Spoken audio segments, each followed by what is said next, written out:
오늘은 이제 심리학 1학기 내용은 마지막 내용이 될 것 같아요. 애착.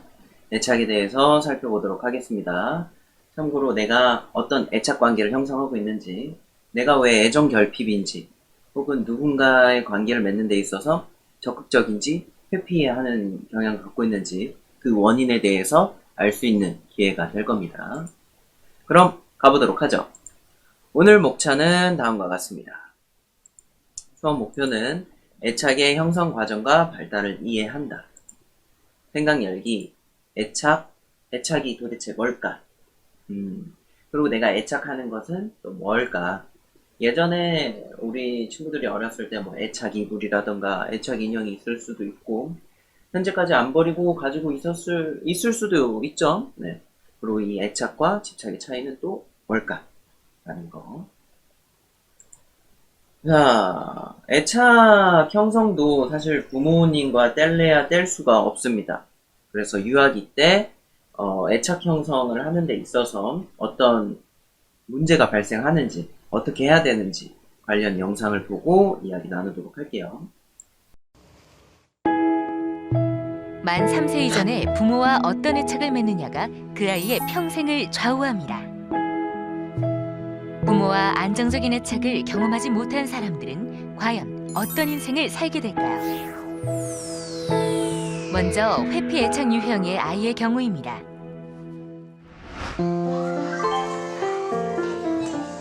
회피 애착 유형의 아이가 성장한다면 또래 관계에서 어떤 행동을 보일까요? 철수는 언제 봐도 남자답지 않게 참 착해. 엄마가 얼마나 편할까? 아유, 쟤는 누구 닮아서 저런지 몰라.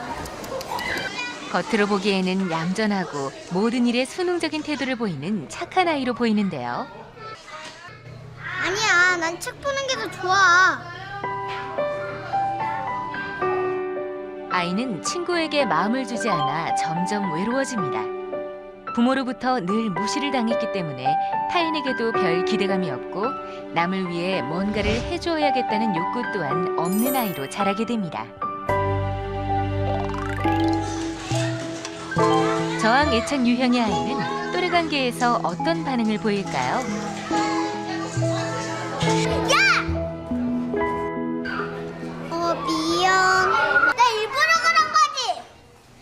내가 만든 게 너무 멋지니까 샘나서 일부러 그런 거잖아. 아니, 실수로. 미안하면 다야? 미안하면 나냐고. 야, 친구끼리 실수한 것 좀 가지고 넌 뭘 그러냐? 나 지금 내 편 드는 거야? 그리고 너 아까부터 왜 웃어? 나 비웃는 거야? 뭐라고? 일명 징징이, 떼쟁이라 불리는 저항 애착 유형의 아이. 툭하면 성질을 부리는데요. 부모로부터 일관되지 않은 양육을 받았기 때문입니다. 자, 그렇다면 이 아이들이 성인이 되면 어떻게 될까요? 공교롭게도 저항형 애착녀와 회피형 애착남이 미팅 자리에서 만났습니다. 취미가 뭐예요? 뭐 영화도 보고 뭐 잠도 자고 밥도 먹고 그런 대로. 그럼 이상형은 어떻게 돼요? 그것도 뭐 되는 대로 뭐. 회피남은 역시나 자신의 마음을 드러내지 않죠. 쟤 뭐니? 마지막 연애는 언제 하셨어요? 한 달 전? 2달 전인가? 야, 좀 성의 있게 좀 해. 아이씨, 나 안 나온다고 했잖아. 무슨 사람 만나는 거 딱 질색인데. 얘가 좀 숫기가 없어서 그렇습니다. 아니, 그런 분이 미팅을 왜 나오셨어요? 이봐요, 나한테 관심 있어요? 뭘 그렇게 꼬치꼬치 물어요? 별꼴이야, 참. 저 남자 겉은 무지 차가워도 속은 왠지 슬퍼 보여. 나쁜 남자에게 끌리는 저항 애착 유형의 여자. 이번 주말에 뭐해요? 할 일 없으면 같이 등산이나 가실래요? 예, 그래요. 불안정애착은 불안정애착에게 끌립니다. 사람은 자신의 애착 체계를 활성화시키고 확인하고 싶어하는 욕구가 있기 때문에 회피형은 저항형에게 끌리고 저항형은 회피형에게 끌리게 됩니다. 결국 불안정애착인 사람들끼리 만나기 쉽다는 거죠. 10년 후 이들의 모습입니다. 전화를 안 받아. 이 두 유형이 만나 결혼을 한다면 어떤 가정을 꾸리게 될까요?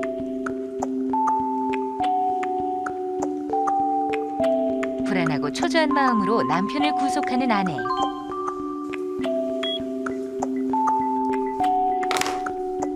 반면 회피 애착 유형의 남편은 그런 아내를 피곤해하고 혼자 있는 시간을 갖고 싶어 하는데요. 당신 왜 이제 와?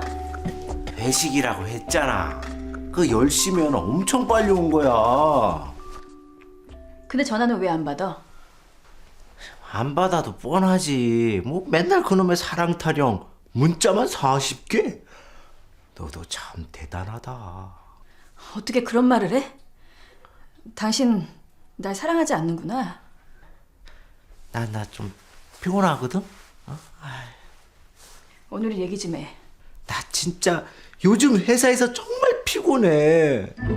좀 나중에 하자. 나중에. 나한테 얘기하면 내가 들어줄 수 있잖아. 제발 날 좀 가만히 내버려둬. 나 좀 진짜 혼자 좀 쉬고 싶다 좀. 모든 게 너무 피곤합니다. 그저 혼자만 있고 싶습니다. 구속하는 아내로부터 늘 도망치고 싶은 남편. 사랑받지 못하는 비참함. 세상에 나만 혼자인 것 같아 외롭습니다.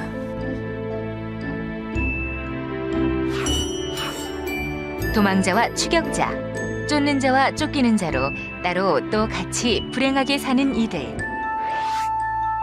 유아기의 애착이 한 인간의 평생을 좌우하는데요. 당신의 애착은 어떻습니까? 자, 애착이란 사람이나 동물 등 특별한 정서적 관계를 갖는 것을 애착이라고 합니다. 우리의 자아는 태어나면서부터 서서히 발달하게 돼요. 이 과정에서 주변에 있는 사람들이 중요한 역할을 하게 되는 거죠. 특히 어릴 때 맺는 어머니와의 관계는 자아를 형성하는 데 큰 영향을 끼칠 뿐만 아니라 자라서 다른 사람과 맺는 인간관계의 기초가 되기도 합니다. 그래서 어렸을 때 부모님과 함께 하는 것이 굉장히 중요해요. 그리고 이때 맺은 방법에 대해서 인간관계를 맺는, 부모님과의 관계를 맺는 방법, 이게 어떻게 형성되느냐에 따라서 타인과의 형성하는 방법도 결정되는 거죠. 집착이란 어떤 대상에 대해 마음이 쏠려서 매달리는 것까지, 사랑과 달리 이기심이 포함되어 있는 행동입니다. 부정망상, 오셀로 증후군이라고 해서 부인 또는 남편의 정조를 의심하고 망상성 장애 중에 하나로 의처증이나 우부증으로도 잘 알려져 있는 증상 중에 하나예요. 그럼 이러한 사랑을 과연 증명할 수 있을까요? 이런 애착, 애정, 그리고 부모의 소중함까지. 왜 꼭 유아기 때 또 이런 관계를 형성하는 게 왜 중요한 건지까지 알 수 있는 참고 영상이 있어요. 이 영상을 보고 또 이야기 나누도록 하겠습니다. 여러분, 이거 아세요? 사랑을 연구하려던 한 과학자의 이야기를 말입니다. 1930에서 40년대 대다수의 심리학자들은 사랑이란 용어를 입에 담는 것 자체가 과학적인 태도가 아니라고 생각했습니다. 사랑이란 것은 눈으로 관찰할 수 없는 개념에 불과해 아예 연구할 수조차 없다는 것이었죠. 그러나 이런 학계의 주장에 의문점을 가진 한 사람이 있었습니다. 바로 당시 위스콘신 대학의 교수로 근무하던 해리 할로우 박사였죠. 그는 만약 사랑이란 것을 직접 눈으로 관찰할 수 있다면 어떨까라는 의구심을 갖게 됐고 곧바로 한 실험을 기획하게 됩니다. 그의 실험은 사람과 94%의 유전자를 공유하는 붉은 털 원숭이들을 대상으로 진행됐는데 태어난 지 얼마 안 된 새끼 원숭이를 어미로부터 완전히 격리시킨 후 깨끗한 환경과 질 좋은 먹이를 주고 키운다면 일반적인 자연 환경에서 자란 다른 원숭이들보다 더 튼튼하게 자랄 것이라 생각했죠. 그 결과 격리된 새끼 원숭이는 또래에 비교해 훨씬 신체적으로 튼튼했습니다. 하지만 정서적으로 매우 불안정하게 이상하게 변해 웅크리고 앉아 손가락을 빨거나 자해행위를 하고 우리 밑에 깔아준 수건에 지독한 집착을 보였고, 실험의 결과가 예상과 달리 흘러가자 박사는 새끼 원숭이가 보인 수건에 대한 집착에 착안해 두 번째 실험인 인형 어미 실험을 진행하게 되었죠. 첫 번째 실험과 마찬가지로 어미에게서 격리된 새끼 원숭이를 우리 안으로 옮겨 키우는데, 이때 한 우리에는 젖병을 단 철사로 된 가짜 어미와 다른 우리에는 부드러운 천으로 된 가짜 어미를 넣었습니다. 박사는 태어난 지 얼마 지나지 않은 새끼 원숭이가 생존에 대한 욕구로 인해 당연히 식사 문제를 해결할 수 있는 철사 어미 쪽으로 갈 것이라 예상했습니다. 그러나 이번에도 결과는 예상과 달랐죠. 시간이 지나자 새끼 원숭이는 부드러운 천으로 된 가짜 어미에게 얼굴을 비비고 애정을 느끼며 부둥켜 안고 있었기 때문이었습니다. 할로우 박사는 이 실험을 통하여 사랑이 배고픔과 같은 욕구 충족에서가 아닌 따뜻하고 부드러운 접촉에서부터 시작된다는 것을 발견했습니다. 박사는 미국 심리학회에서 실험을 찍은 영상과 함께 사랑이란 이렇게 위대하고 그 원인에 대해선 우리가 너무 무지했다는 사랑의 본질에 대해 발표했죠. 실험 결과는 당시 대중들에게 큰 영향을 미치게 됐습니다. 그저 아이에게 깨끗한 환경과 좋은 영양, 훌륭한 교육만 제공한다면 그것이 최고의 양육이라고 생각한 부모들에게 경종을 울렸으니까 말이죠. 그렇게 이전과 다른 현대적인 양육법을 제시한 할로우 박사는 그 공로로 인해 심리학계에서 가장 영향력 있는 인물 중 하나가 됐지만, 그의 실험 방식이 곧 세간에 알려졌고, 너무나 충격적인 실험 방식 때문에 할로우 박사는 많은 이들의 손가락질을 받게 됐죠. 사실 인형 어미 실험은 단순히 새끼 원숭이가 천 어미를 붙잡고 있는 것만으로 끝나지 않았습니다. 할로우 박사는 이 유대관계가 단단한지를 확실하게 확인하기 위해 몇 가지 조건들을 추가했죠. 그리고 그 조건은 바로 공포였습니다. 새끼 원숭이에게 얼어붙을 만큼 찬물을 끼얹기도 하고 송곳 같은 것으로 찌르는 등 고통을 주기도 했죠. 하지만 새끼 원숭이들은 하나같이 천으로 된 어미에게 귀여웠고, 심지어 천으로 만들어진 인형 어미의 몸에 바늘까지 박아놨지만 찔려가면서도 끝끝내 인형 어미를 아는 채 죽은 새끼 원숭이들도 있었습니다. 이 비인도적인 동물 실험으로 인해 사람들의 지탄을 받게 된 박사의 말년은 참혹했습니다. 실험실에 틀어박혀 연구만 하는 할로우 박사의 가정은 무너졌고, 동물에게 가하는 잔인한 행동으로 인한 괴로움이 그를 고통스럽게 한 건지는 몰라도 할로우 박사는 늘 술에 취해 있게 됐죠. 이후 진료소에서 전기 충격요법을 받아야 할 정도로 약해진 그는 마음의 병으로 결국 세상을 떠나게 됐습니다. 도대체 그는 왜 자신을 좀먹어가는 실험을 진행하면서까지 필사적으로 사랑을 확인하려 했을까요? 어쩌면 할로우 박사는 이 원숭이들에게서 자신의 모습을 보았는지도 모릅니다. 어려서부터 엄격한 부모 밑에서 자라 사랑을 느껴보지 못한 그는 평생 우울증을 앓았고, 그렇기에 사랑을 더욱 필사적으로 증명하기 위하여 시작된 실험이 아이러니하게도 너무나 끔찍하고 잔인한 방식으로 증명된 것이 아니었을까라는 생각이 듭니다. 여러분들은 어떻게 생각하시나요? 몰라도 상관없는 지식, 롤상식. 다음 시간에 좀 더 재미난 이야기로 찾아뵙겠습니다. 감사합니다. 어머니는 아이 스스로 해결할 수 없는 여러 가지 욕구를 만족시켜 줍니다. 특히 유아기 때요. 그중 가장 중요한 것이 아이가 어머니와의 스킨십을 통해 얻는 안정감입니다. 애착의 중요성은 이 할로우의 원숭이 애착 실험을 통해 증명이 됐어요. 하지만 모든 아이가 어머니와 좋은 애착을 형성하는 것은 아니죠. 환경적인 부분이나 어떤 사정에 의해서 형성이 잘 안 되는 경우도 있어요. 그렇기 때문에 어떤 아이는 어머니와의 안정 애착을 형성하지만 어떤 아이는 불안정 애착을 형성하기도 합니다. 그래서 애착을 만드는 양육 태도를 부모님들이 알 필요가 있어요. 만약에 내가 본인이 생각을 했었을 때, 나는 어렸을 때 이런 게 잘 형성이 안 된 것 같아 라고 해서 좌절하거나 너무 실망하지 마세요. 본인이 이런 문제가 있어서 이렇게 된 거구나 라는 걸 깨닫고 다른 방법으로 타인에 의해서 혹은 주변 환경이나 혹은 자기가 어느 습관적인 부분을 고치면서 고칠 수 있는 부분도 있으니까 너무 불안해하거나 실망하지 마세요.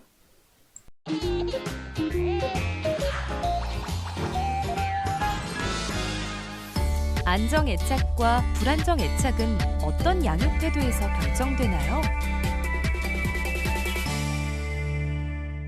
어떤 엄마 밑에서 안정형 애착이 나오고 불안정한 애착이 나오는지도 우리가 이제 한번 살펴볼게요. 네.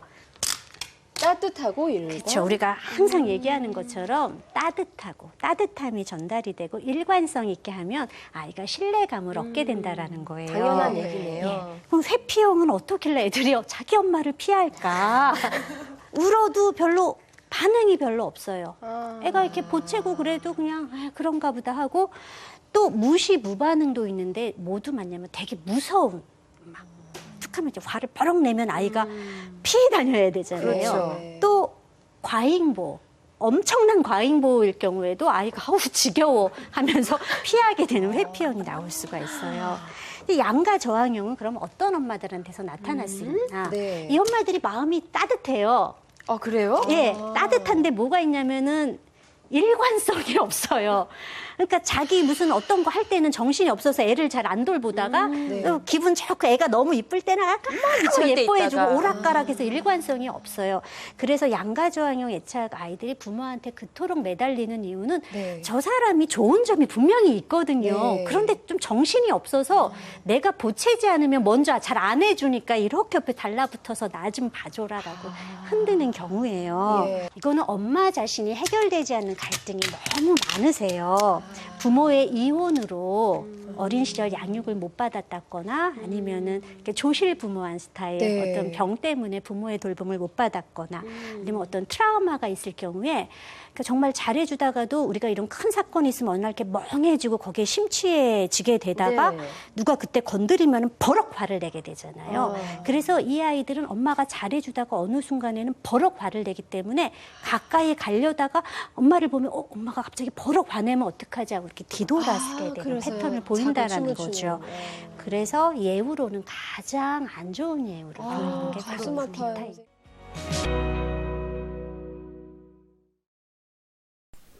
안정애착이 형성된 아이는 어머니와 관계가 좋은 아이로 어머니가 있으면 낯선 곳에서도 적극적으로 주변을 탐색하고 낯선 사람들과도 호의적으로 잘 지내고 어머니가 떨어져 있으면 불안해하고는 하지만 그래도 어머니가 돌아오면은 쉽게 안정을 되찾는 경향을 보입니다. 그래서 약 60%의 아이들은 어머니 안정애착을 형성합니다. 근데 문제는 40%의 아이들인데 40%가 적은 수치가 아니거든요. 절대 적은 수치가 아니에요. 그래서 상당히 생각보다 많은 아이들이 불안적 애착을 형성하곤 합니다. 애착을 형성하는데 가장 중요한 것은 거듭 이야기하지만 부모님 중에서도 어머니의 약육 방식, 그 중에서도 어렸을 때, 유아기 때 어떻게 내 아이를 케어하느냐에 따라 갈리게 되는 거죠. 다음으로 볼 영상은 이제 안정애착을 제외한 불안정애착 중에서도 3가지 유형이 있어요. 이 3가지 유형이 관련된 내용입니다.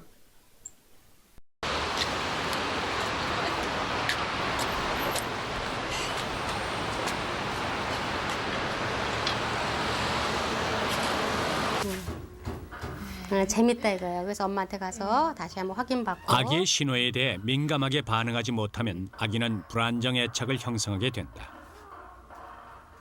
혼자 잘 노는 거예요, 장난감을. 그런데 불안정 애착에도 부모의 양육 태도에 따라 3가지 유형으로 나뉜다. 이제 많이 옮겨가죠. 엄마가 지금까지는 엄마랑 이제 감정 조율도 하고 즐거우면 또 다가갔다가.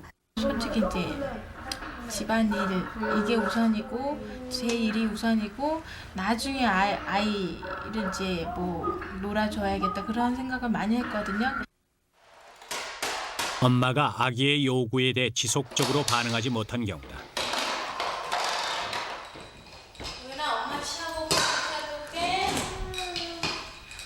엄마가 떠나고 혼자 남겨진 낯선 상황은 아이들에겐 굉장히 불안하고 힘든 상황이다. 그런데도 동현이는 별다른 반응을 보이지 않는다. 그렇다면 엄마가 다시 돌아왔을 때 아이는 어떤 반응을 보일까?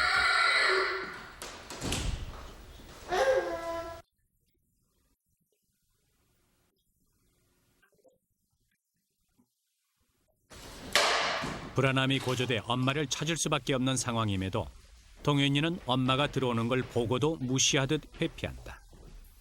엄마로부터 거절당했던 기억 때문에 엄마가 자신을 안아주고 진정시켜 줄 거라는 믿음이 없기 때문이다.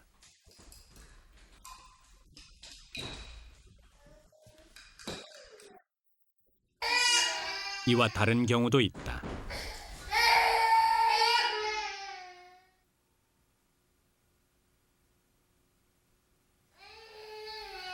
엄마가 나가자 심한 불안감을 표현하던 지수. 정작 엄마가 돌아와 안아줘도 쉽게 달래지지 않고 엄마가 권하는 장난감을 뿌리치기도 한다.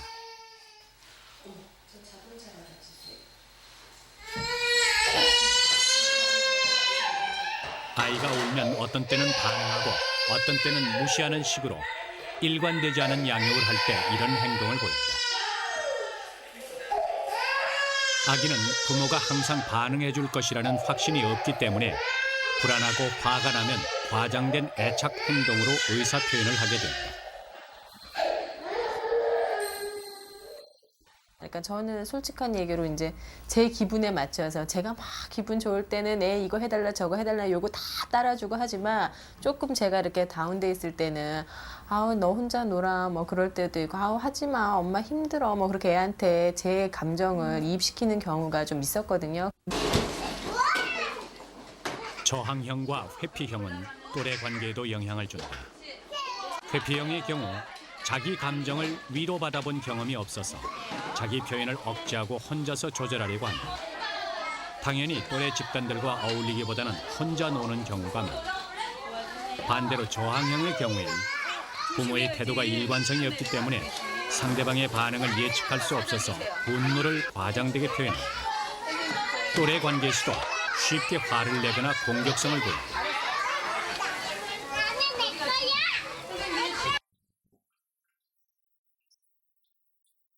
이처럼 초기에 형성된 애착은 이후 대인관계에 결정적인 영향을 미친다. 부모와의 초기 관계가 이후 인간관계의 원형이 되는 것이다. What we find in peer relationships is that the child has expectations based on their early relationship with their parent. And those transfer to the teacher first in preschool, and then we see those transfer to their peer relationships.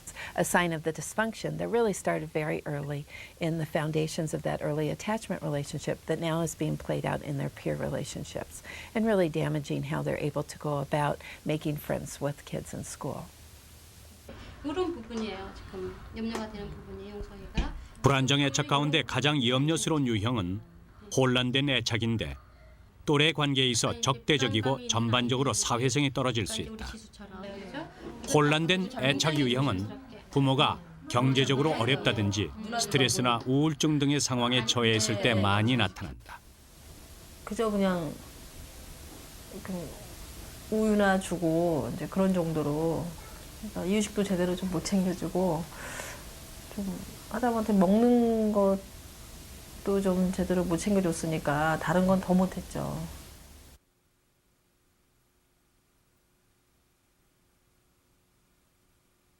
이런 양육을 받은 아이는 낯선 방에서 어떤 반응을 보일까? 엄마를 찾았는데 엄마에게 선뜻 안기지 못하고 몸을 옆으로 돌린다.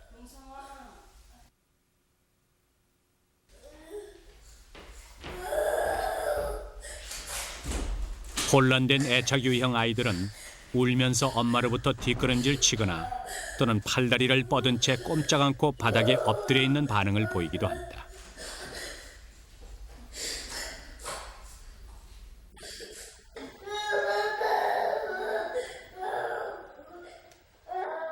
엄마가 안아줬을 때도 몸이 늘어지고 무기력해 위로받지 못하는 모습이다.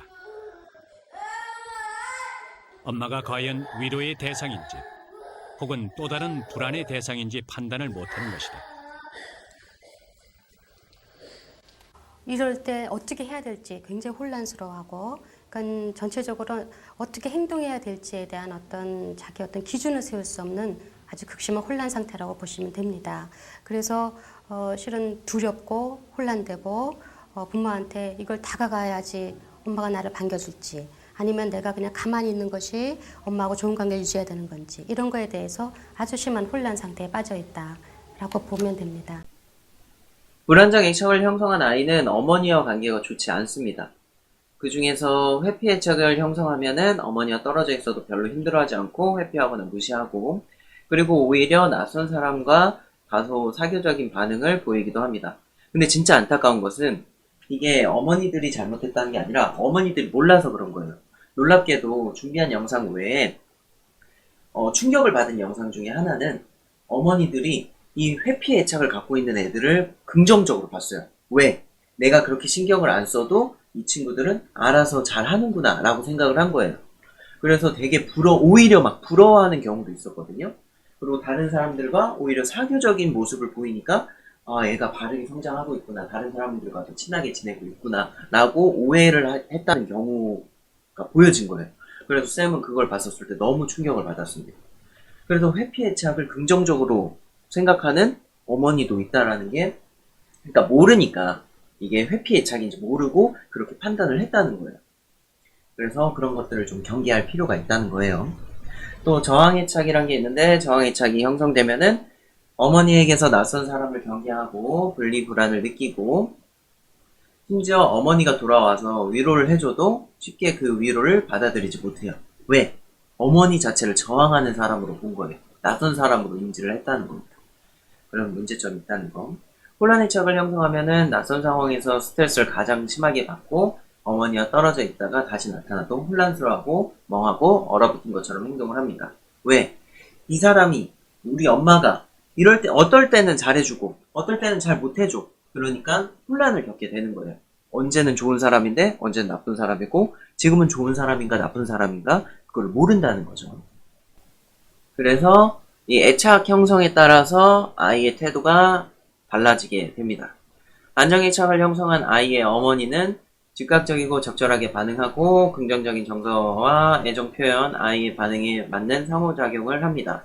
그래서 아이도 이처럼 배우는 거죠. 그래서 타인에게 자신과 관계를 형성하는 사람에게 비슷한 성향을 보여요.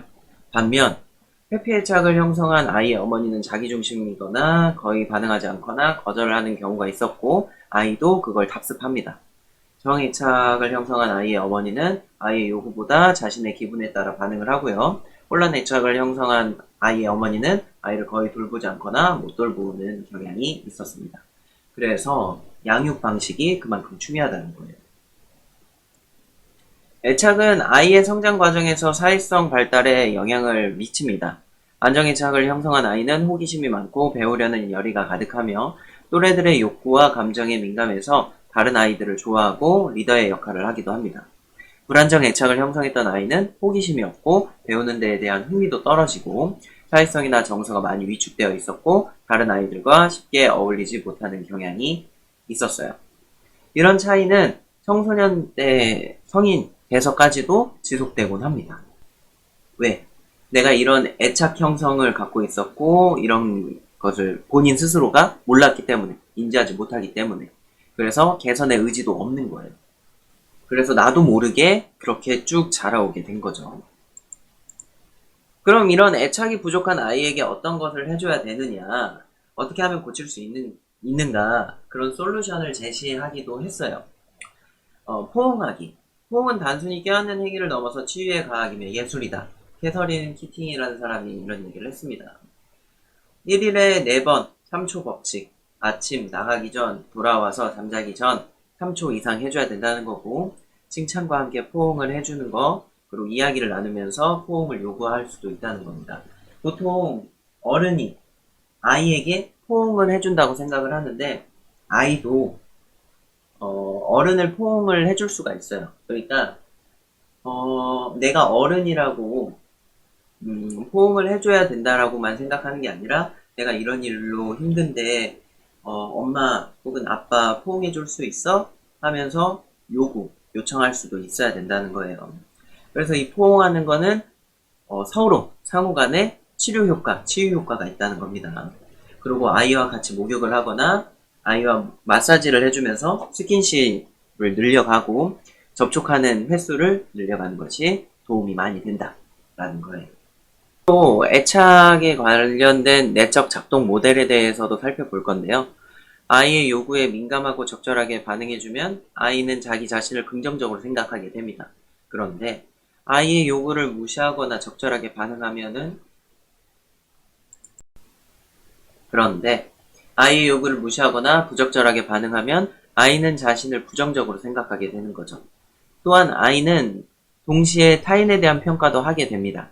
적절하게 반응하면 타인을 긍정적으로, 부적절하게 반응하면 타인을 부정적으로 여기게 되죠. 그래서 표로 정리하면은 다음과 같이 이야기할 수가 있어요. 이제 정리를 한번 해보죠. 애착이란 어머니와 아이 사이에 강한 정서적 유대를 의미하며 안정애착을 형성하는데 양육자의 일관적인 태도와 따뜻한 관심이 늘 항상 중요하다라는 거예요. 네, 이렇게 1학기 내용이 다 끝났습니다. 다음 시간부터는 이제 2학기 내용 수업하면서 조금씩 또 영상을 제작해 보도록 하겠습니다. 그동안 시청해 주셔서 너무나도 감사하고요. 또 새로운 내용, 새로운 수업으로 찾아뵙도록 하겠습니다. 그럼 오늘은 여기까지 시청해주셔서 다시 한번 거듭 감사하다는 말씀과 함께 오늘은 이만. 모두들 그럼 다음에 만나요. 안녕!